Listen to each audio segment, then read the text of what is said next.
Today I've got this, not the normal sort of work we do, but this is a 1964 XM. It's actually of a good client of ours, and it's a car that he did up when he was a kid, when he was a young man. He was involved with all this sort of stuff that you're looking at, and the basic appearance what you're looking at. So a new paint job, and interior, and all the bits and pieces that went back with it. Same wheels, nice and low, all the bits and pieces of what he had back then.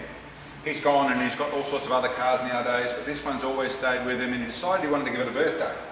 So what it was a 6-cylinder manual transmission, little diff in the back, 4-wheel drums, manual steering, all the rest of the bits and pieces as those cars were. What he wanted to do was give it a birthday. I've gone through and, well, I'll start where I've gone from. We've gone a full birthday all the way through it with a drivetrain, but under the bonnet would be the place we'd start.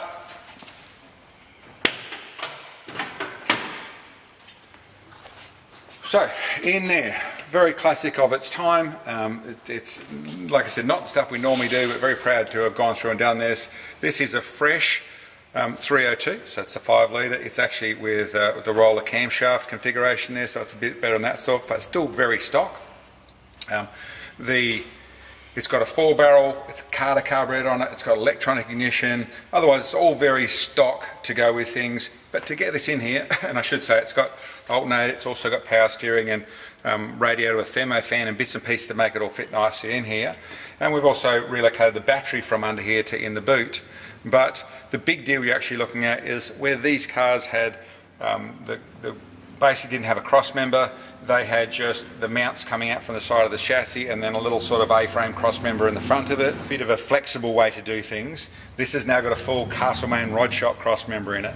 It's got a rack in it. We put a power steering rack in it, so that's power steering.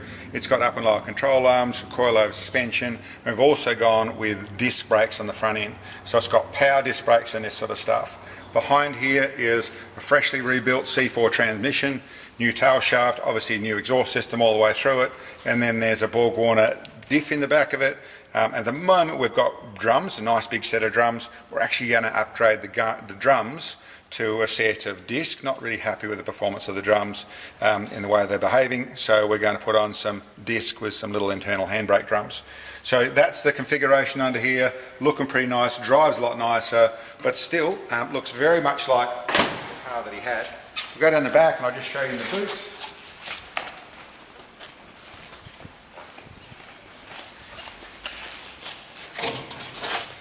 So the tips out there, the twin 2.5-inch exhaust system is all the way through the car, and get that in the right way. In the boot, nice and clean as the gentleman had left it. We've just mounted a battery in the boot there, so nothing too exciting to see, but all tucked away and neat and tidy. And if we go up to what we're going to do inside here, I mentioned there's a C4 transmission. We've got a new manufactured column, which gave us the column shift. So we've got a full column shift up here, bits of chrome, bits and pieces, got his steering wheel back on it. Otherwise the dash is looking very standard.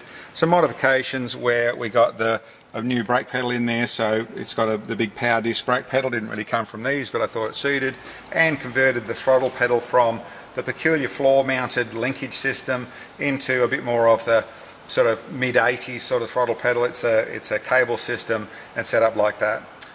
Otherwise, it all behaves just like you'd expect. And I'll now put the key in the right way around, and we'll take it for a drive.